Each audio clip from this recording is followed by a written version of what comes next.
Good evening. My name is Alexander Costello, and I am a junior at Tuscarora High School in Leesburg, Virginia. I'm part of Mr. Blair's Block 4 class. My big question is, where do women belong in society? I researched this question because I wanted a hot-button issue, and with the recent loss of Hillary Clinton and rise of Donald Trump, it led to a rise in prominent feminine figures in our society. Another reason I chose my question is because I want to have a legitimate interest in my topic, so the project isn't akin to tooth pulling. To add to what I already know about the subject, I spent some time researching the topic online. Right off the bat, there seems to be two sides to the topic. The more traditional side, where women stay at the home, and the more progressive side, where women can take up meaningful roles in the business and political world. My point of view on where do women belong in society is that women should have the rights to be considered equals to all others and should have the freedom to choose their place in society, free of all barriers. I've come to this perspective after poring over a number of artifacts. In this video, I will share with you the artifacts I have reviewed and what I have taken away from them in order to form my point of view.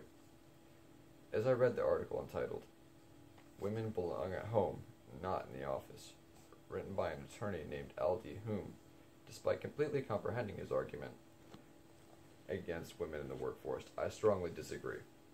Points made in the article demonstrate against the right and ability of women to do work outside the home include: it is against God's will. Women make for terrible employees. Women feel happier in the home, and we must continue to uphold traditional gender roles in our society. I felt this article was rather unfair and incredibly one-sided because it did not offer any other points of view as to why women should work outside the home. Already I find my views lying more progressively than traditionally, just due to the fact that females make up roughly 50% of our population, and that I feel that 50% should be able to have a say in where they are placed in our society.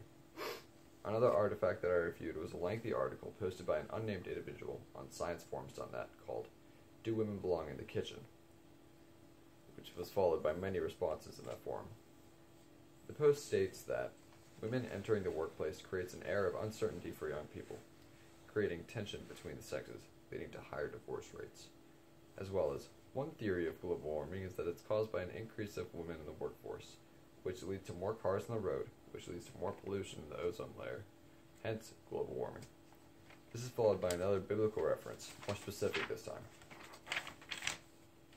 For the sake of harmony, there needs to be a clear idea of who is in power.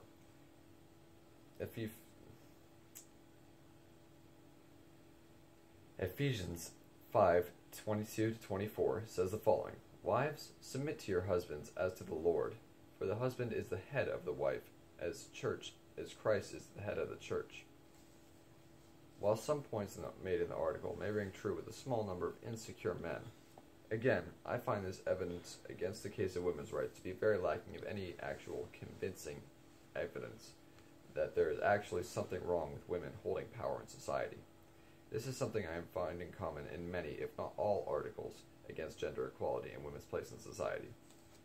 On the opposite side of the spectrum, an article titled "Gender Equality Benefits Everyone," published by editorials.gov on October 5th, 2016, explains how having better gender equality rules, in specific,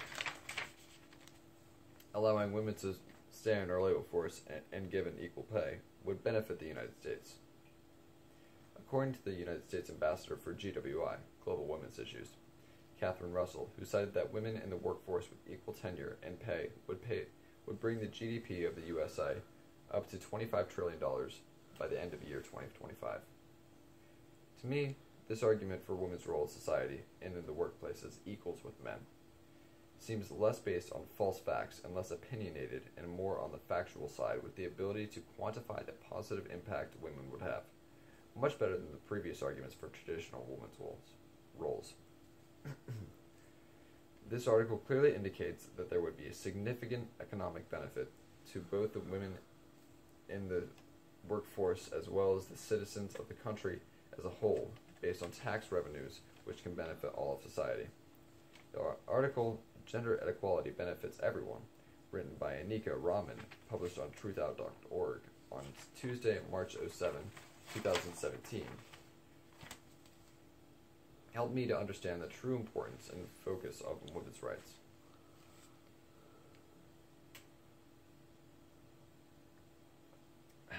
The article asserts that equality is a human right, and the world now affirms that women's rights are human rights.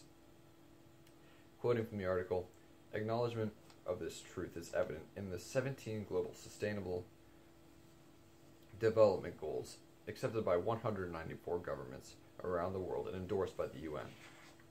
These global goals explicitly call for incorporating women and gender into every objective, ranging from zero hunger and no poverty to quality education, and has one goal focused exclusively on women.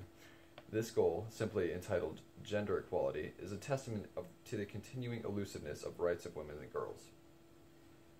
This article reinforces my opinion that women's equality is necessary for the freedom from barriers in society. It also reinforces that numerous governments and the UN feel the same way as I do. Yet sadly, they need to have sustainable development goals regarding women's rights in today's times indicates that not all women are free from barriers in society. In conclusion, my opinion on where women belong in society is that women should have the rights to be considered equals to all others and should have the freedom to choose their place in society, free of barriers. Gender equality is essential to our society's collective future because gender equality will reduce poverty, gender equality will expand labor markets and improve employment opportunities for all, and gender equality in education contributes to a higher economic growth. Thank you for taking the time and listening to my point of view and supporting facts. I look forward to discussing another big question with you in the future.